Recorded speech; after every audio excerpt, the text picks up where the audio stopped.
નમસ્કાર દર્શક મિત્રો, આપણા તમામ યુટ્યુબ ફેમિલીને પવિત્ર શ્રાવણ મહિનાના હર હર મહાદેવ અને જય શ્રી કૃષ્ણ.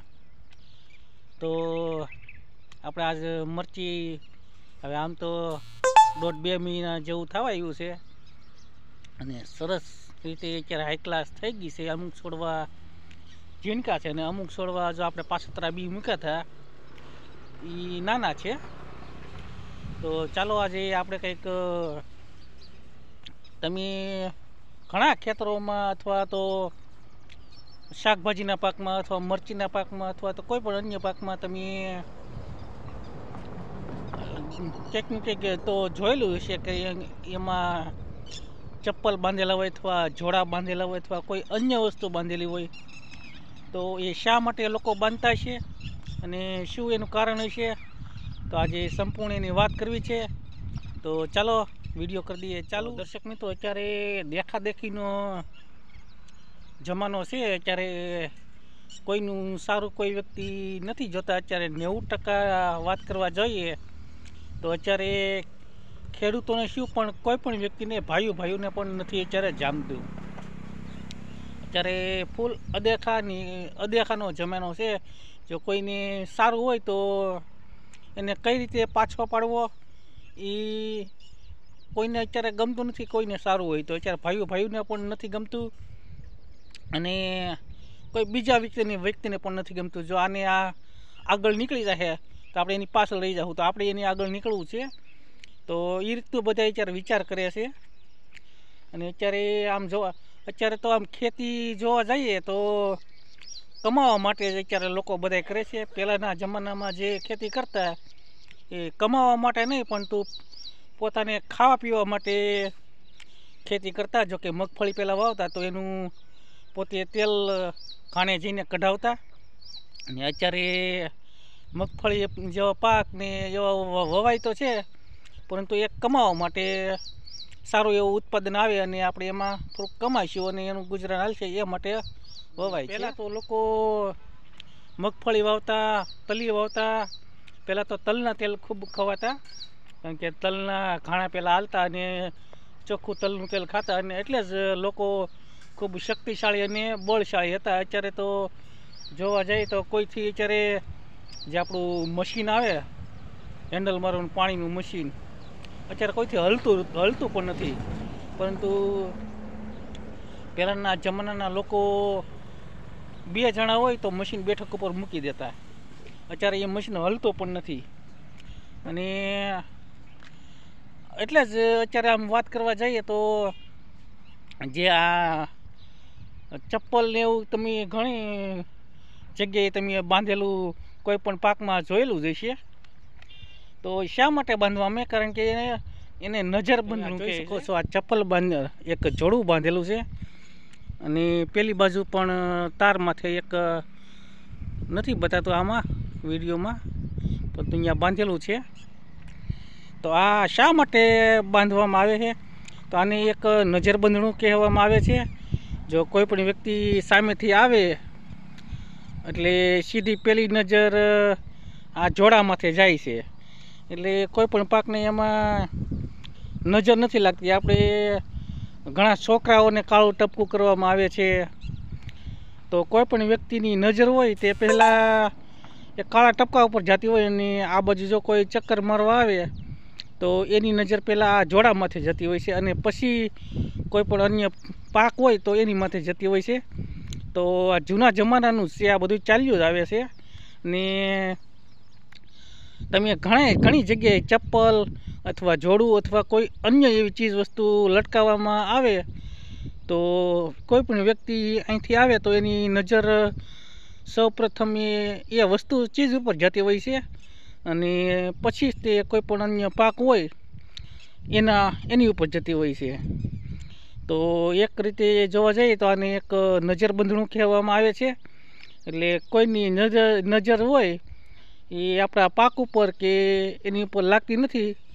ને આમ જોવા જઈએ તો જૂના જમાનામાં પણ આવું લોકો કરતા હશે કે નહીં કરતા હોય કંઈ ખબર નહીં, પરંતુ જૂના જમાનાની તો વાત અલગ જ છે. કારણ કે એમાં પહેલાં તો ભાઈઓને ખૂબ સારી રીતે એવું જામતું, પણ અત્યારે તો ભાઈઓને તો શું પણ કોઈ અન્ય વ્યક્તિ સાથે નથી જામતું. તો ભાઈઓની તો વાત તો કહેવાની તો એક અલગ જ રહે, પણ અત્યારે જો કોઈ બીજો વ્યક્તિ આવે અને અહીંયા નજર કરે તો ઓહો આને તો મરચી ખૂબ સારી છે એ રીતની કરીને એના જોકે સામે વર્તાવા નથી દેતું, પરંતુ એના મનમાં એવું અવશ્ય થતું હોય છે કે મારે મરચી આવી નથી અને આને મરચી આવી કેમ હશે, શું આમાં કાશ કરતો હોય છે. તો અત્યારે લોકો સલાહ પણ કોઈ બહુ એવી સાચી નથી દેતા, 90% તો સાચી નથી દેતા. જોકે બધા વ્યક્તિ સરખા નથી હોતા, અમુક વ્યક્તિ તો સારા જ હોય છે, પરંતુ બધા વ્યક્તિ આમાં સરખા નથી હોતા. એટલે તમે ઘણી જગ્યાએ આવા જોડા અથવા કોઈ પણ બળદનું શીંગડું પણ અમુક વ્યક્તિ એવો બાંધે છે, તો આને નજરબંધનું કહેવામાં આવે છે. અને આપણા મોલને નજર ન લાગે એ માટે આમાં આ રીતના બાંધવામાં આવે છે. મિત્રો તમે તો કહેતા છે કે આ ભાઈ તો આજે કંઈક અંધશ્રદ્ધામાંથી આવી ગયા છે, પરંતુ મિત્રો આ કોઈ અંધશ્રદ્ધા તો નથી, પરંતુ આપણે એક આ માન્ય ગણે એવી જ વાત છે. કારણ કે જો કોઈ વ્યક્તિ બધા વ્યક્તિ સરખા નથી હોતા, 90% વ્યક્તિ અત્યારે જો કોઈ આગળ આવે તો એને પાછળ કઈ રીતે રાખવો એવી રીતનું એનું મનમાં કોઈ મંતવ્ય ચાલતું જ હોય છે. અને અમુક વ્યક્તિ તો સારી રીતે આવતા હોય છે અને આમાં આપણે સલાહ પણ સાચી દેતા હોય છે, અને અમુક વ્યક્તિ સલાહ ખોટી પણ દેતા હોય છે. એટલે અત્યારે સલાહ તો બધાયની લેવાય, પણ આપણે જે યોગ્ય આપણે આપણી રીતે શું કરવું એનો વિચાર આપણે પોતાએ જ કરવો જોઈએ. અને આવા ઘણું એવું છે કે કોઈ જો ખોટી સલાહ આપે ને, જો કોઈને અમુકને ખબર ન પડતી હોય તો એ રીતનું કરવા માંડે છે. તો પહેલાં સલાહ તો આપણે બધાની લઈએ, પરંતુ જે આપણે યોગ્ય લાગે સાચી સલાહ હોય તો એ રખાયને, બાકીની તો આ કાને સાંભળી અને આ કાને કાઢી નખાય. તો અત્યારે આ કોઈ અંધશ્રદ્ધા તો મારી દૃષ્ટિએ તો નથી. એટલે આપણે જો કોઈ સારો એવો મોલ હોય અને એમાં ખાસ કરીને અમારે તો અહીંયા રસ્તાનો કાંઠો છે, હાવ નજીક છે, એટલે અમે ફરજિયાત તો અહીંયા મેં વિચાર જ કર્યો હતો કે જો આપણે કોઈ પણ અન્ય પાકમાં આપણે અહીંયા આ રીતનું ચપ્પલ અથવા જોડું બાંધવું છે. એટલે અમે અત્યારે બાંધી દીધું છે. જોકે આનો કોઈ આમ સમય તો ફિક્સ તો નથી, પણ આ આપણે કોઈ પણ બાળકની નજર ઉતારતા હોય તો એ રવિવારે અને મંગળવારે ઉતારતા હોઈએ છીએ. એટલે અમે રવિવારે બાંધી દીધેલું છે. તો જો તમારે પણ આ રીતનું કંઈ બાંધવું હોય તો જોડું નહીં, પણ તમે અન્ય કોઈ પણ એવી વસ્તુ બાંધી શકો કે કોઈ પણ વ્યક્તિ જો સામેથી આવે તો પહેલી નજર એની એ વસ્તુ ઉપર એવી રીતે બાંધો કે વસ્તુ ઉપર એની નજર જાવી જોઈએ, અને પછી જ તે એની નજર કોઈ પણ મોલ હોય એની ઉપર જાય તો પ્રથમ નજર એની મોલ ઉપર જતી હોય છે, પછી એની નજર આપણા મોલ ઉપર જતી હોય. જો કે આપણે આમ જોવા જઈએ તો આપણે કોઈ બીજા વ્યક્તિની નહીં, પણ આપણી પોતાની વાત કરીએ તો આપણે સવારમાં જાગીને આપણે જો કે બધા ખેડૂત મિત્રોને પોતાના ખેતરમાં ચક્કર મારવાની તો ટેવ હોય જ છે. એટલે જો આપણી પણ નજર આપણને મોલને લાગતી હોય છે, આપણી નજર આપણે ચક્કર મારવા નીકળીએ તો સૌ પ્રથમ નજર આપણે મોલ ઉપર કરીએ તો આપણને એમ થાય કે વાહ મસ્ત, આજે કાલે આપણે દવા છાંટી, આજે મસ્ત રિઝલ્ટ મળી ગયું છે. તો આપણી નજર પણ મોલને લાગતી હોય છે.